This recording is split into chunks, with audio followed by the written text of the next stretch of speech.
राधे राधे सभी दोस्तों को, जय श्री कृष्णा। और जन्माष्टमी की आपको बहुत सारी शुभकामनाएं। और जन्माष्टमी आपने मना ही ली होगी। ये ब्लॉग थोड़ा सा लेट आ रहा है। अभी परसों ही जन्माष्टमी हम सब लोगों ने बहुत ही धूमधाम से मनाई है। और ये वाला छोटा सा सिंहासन मैंने बनाया था कान्हा जी के लिए, और इसका वीडियो आपके साथ मैंने शेयर कर दिया था। आई होप आपने ये वाला वीडियो ज़रूर देखा होगा। तो जन्माष्टमी का दिन है, सुबह सुबह बस मैंने नहा धोकर पूजा की तैयारियां कर ली है। यहाँ पे अपने छोटे से लड्डू गोपाल जी को इस सिंहासन पर मैं विराजित करने वाली हूँ। तो यहाँ पर सबसे पहले मैं स्नान कराऊंगी कान्हा जी को। और बहुत सारे सदाबहार के फूल मेरी बगिया में खिल जाते हैं। और बारिश के सीज़न में ना बहुत ही अच्छा टाइम होता है जिसमें छोटे छोटे पौधे अच्छे से ग्रो करते हैं। और मेरी बालकनी में ना अपने आप ही इतने सारे सदाबहार के पौधे हो गए हैं, तो फूलों की कभी कमी महसूस नहीं होती है।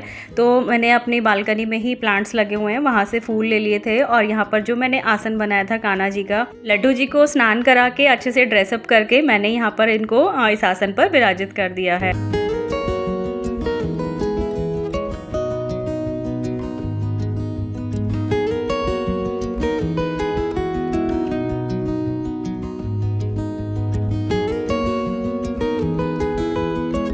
और जो फ्रेंड्स मेरे रेगुलर व्यूअर हैं वो जानते ही होंगे, मैंने अभी थोड़े दिन पहले ही क्लाउड किचन ओपन किया है।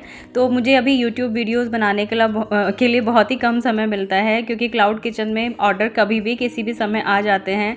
तो अगर आप एक काम छेड़ो ना, तो उसको काम फिनिश करने में बहुत टाइम लगता है। जैसे कोई DIY बनाना या फिर मंदिर डेकोरेशन ही ले लीजिए, मैं बहुत ज़्यादा कुछ नहीं कर पाई थी। लेकिन कहते हैं ना, जैसा ऊपर वाले को मंजूर है वैसे ही कर लेना चाहिए। कर्म में विश्वास रखना चाहिए। हम जो होम मेकर्स होते हैं ना, बहुत सारी जिम्मेदारियां अपने ऊपर ले लेते हैं, तो कभी कभी मैनेज करना थोड़ा मुश्किल हो जाता है। लेकिन भक्ति भाव में कोई कमी नहीं है।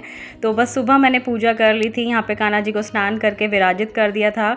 और यहाँ पर मैंने बनाई थी धनिया पंजीरी। तो ये यहाँ पर धनिया पंजीरी का भोग लगाया था मैंने सुबह सुबह। और ये धनिया पंजीरी मैंने एक दिन पहले ही बना ली थी, और इसके पीछे एक खास रीज़न है, वो अभी वीडियो में आपको बताऊंगी। तो धनिया पंजीरी का पहले एक दिन पहले भी मैंने भोग लगा दिया था, और सुबह सुबह भी कान्हा जी को और कच्चे दूध का और मिश्री का भोग लगाया था। और धनिया पंजीरी की रेसिपी मैंने शॉर्ट्स में आपके साथ शेयर कर दी है, तो शॉर्ट्स अगर आप नहीं देखा है तो देख लीजिएगा। और सैटरडे का दिन था, जन्माष्टमी थी, लेकिन हस्बैंड की छुट्टी नहीं थी। बच्चों की तो स्कूल की छुट्टियां हो जाती हैं, कोई भी फेस्टिवल होता है, लेकिन हस्बैंड को ऑफिस जाना था, तो उनके लिए मैंने टिफ़िन भी रेडी कर दिया था। तो भिंडी बनाई थी और साथ में रख दिए थे पराठे। और रक्षाबंधन की ना अभी भी काफ़ी सारी मिठाई बची हुई थी, तो टिफ़िन में मैंने मिठाई रख दी है। और मेरे पतिदेव को मीठा कुछ ज़्यादा ही पसंद है, तो अक्सर मैं टिफ़िन में कुछ ना कुछ मीठा रख ही देती हूँ। बस इसके बाद मान्या ने और मैंने चाय के साथ ड्राई फ्रूट्स ले लिए थे, थोड़े से मखाने और काजू और बादाम को भून लिया था, क्योंकि आज मेरा व्रत था, मान्या ने नहीं रखा था। लेकिन जब इस तरह की कोई चीज़ होती है ना, तो बच्चे ज़रूर खाते हैं। और फ्रेंड्स, इसके बाद मैंने पूरी किचन को अच्छे से क्लीन करके यहाँ पर पूजा भी कर ली थी चूल्हे की।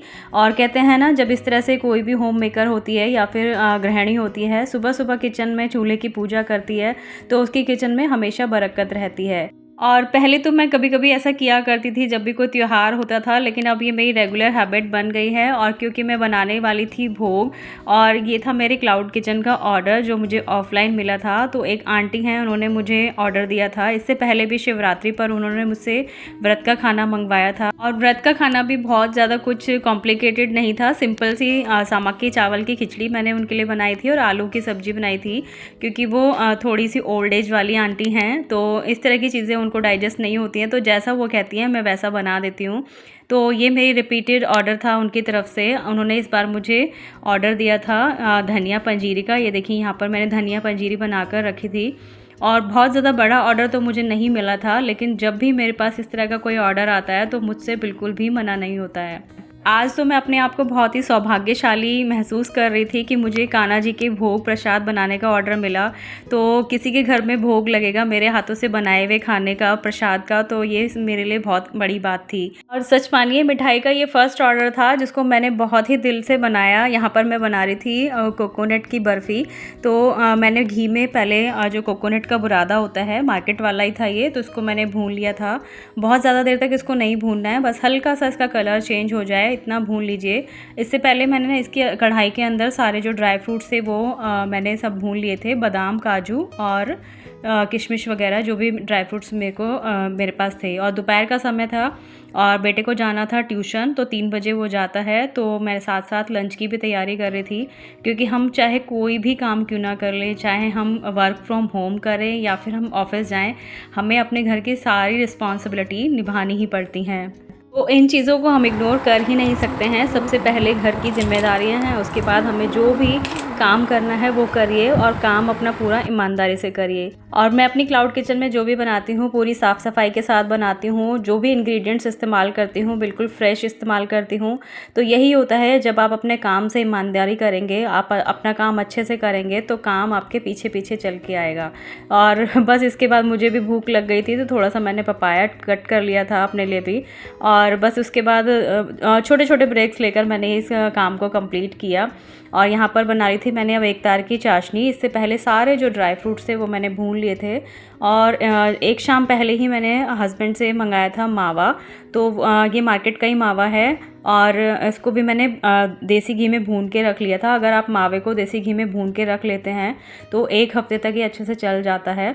और बस अब मैंने यहाँ पर बना ली है एक तार की चाशनी और उसके अंदर मैंने डाल दिया है मावा।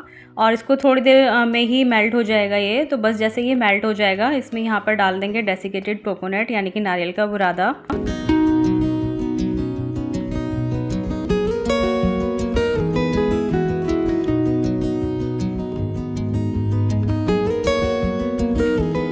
और फ्रेंड्स यहाँ पर मैंने इसको अच्छे से चाशनी के अंदर मिक्स कर दिया है और थोड़े से मखाने भी मैंने पीस लिए थे और साथ में कुछ ड्राई फ्रूट्स भी मैंने इसके अंदर पीस कर इसके अंदर अच्छे से मिक्स कर लिए हैं। और आपको यहाँ पर ये मिठाई का डब्बा दिखाई दे रहा होगा। तो अभी तो मेरे पास कोई सांचा वगैरह है नहीं, क्योंकि मिठाई के इतने ज़्यादा ऑर्डर तो हैं नहीं। हाँ, मुझे अपने ऊपर पूरा विश्वास है कि आगे जाकर मुझे मिठाई के ऑर्डर्स ज़रूर मिलेंगे। और आपको एक बात बताती हूँ, जैसे ही ये वाला जो प्रसाद है मैंने भिजवाया था, तो आंटी को ये जो प्रसाद था बहुत ही ज़्यादा पसंद आया। जन्माष्टमी को मतलब 11-12 बजे उन्होंने व्रत खोला होगा, तो वैसे ही उन्होंने मतलब 1.5 किलो पंजीरी का मुझे ऑर्डर दे दिया। तो 3rd ऑर्डर होगा वो मेरा आंटी की तरफ से। तो यही होता है, जब आप अपना काम ईमानदारी से करते हैं तो आपको उसके फल ज़रूर मिलते हैं। अभी आप जो भी काम आपने शुरू किया है उसमें ये मत सोचिए कि आपको प्रॉफिट होगा या लॉस होगा। सबसे पहले आपको जो सर्विस है वो बेस्ट देने की कोशिश करें, तो 100% आप उस काम में सफल होंगे और आपका काम जो है तरक्की की ओर जाएगा। और आंटी ने मखाने की खीर भी बोली थी और साथ में पंचामृत का भी ऑर्डर दिया था। तो मैंने सारी चीज़ें एक बार में नहीं बनाई। धनिया पंजीरी एक मतलब शाम को जन्माष्टमी के एक दिन पहले बना ली थी और ये बस शाम का टाइम है, 7 बजे के करीब का टाइम। तो मुझे 8 या 8:30 बजे उनका ऑर्डर पहुंचाना था। तो मैंने अपनी मिठाई तो कंप्लीट कर ली थी। जो कोकोनट बर्फ़ी थी वो बन गई थी, उसको फ्रिज में मैंने सेट होने के लिए रख दिया था। और साथ ही में मैंने मखाना खीर भी बना ली है। ज़्यादा कॉम्प्लिकेटेड रेसिपी नहीं है मखाना खीर की।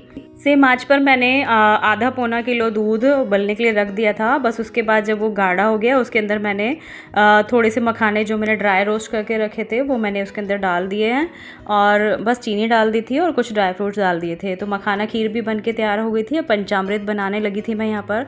तो इसमें शहद, घी, दही, दूध और तुलसी के पत्ते और ड्राई फ्रूट्स डलते हैं, साथ में गंगा जल डलता है। तो हमारा जो है पंचामृत बन जाता है।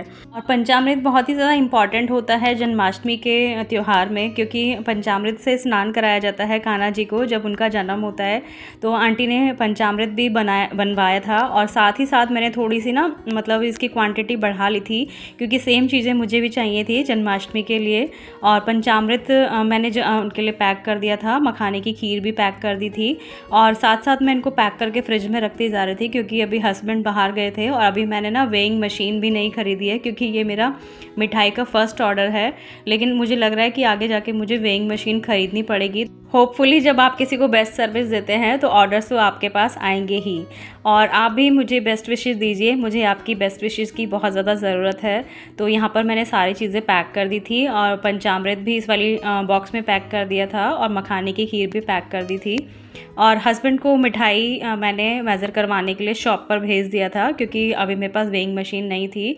तो 250 ग्राम का ऑर्डर था धनिया पंजीरी और कोकोनट बर्फ़ी का। और साथ में पंचामृत और मखानी की खीर का ऑर्डर था। तो मैंने अपना टाइम पर ऑर्डर जो है कंप्लीट कर लिया था और अपने हस्बैंड के हाथ उनके घर पे पहुंचा दिया था। और यहाँ पर एक पंथ दो काज हो गए, घर में भी जो है भोग प्रसाद बन गया था और मेरा ऑर्डर भी कंप्लीट हो गया था। तो ऐसे ही भगवान हमारे घर में बरकत देते हैं, बस आपका दिल साफ़ होना चाहिए किसी भी काम के लिए।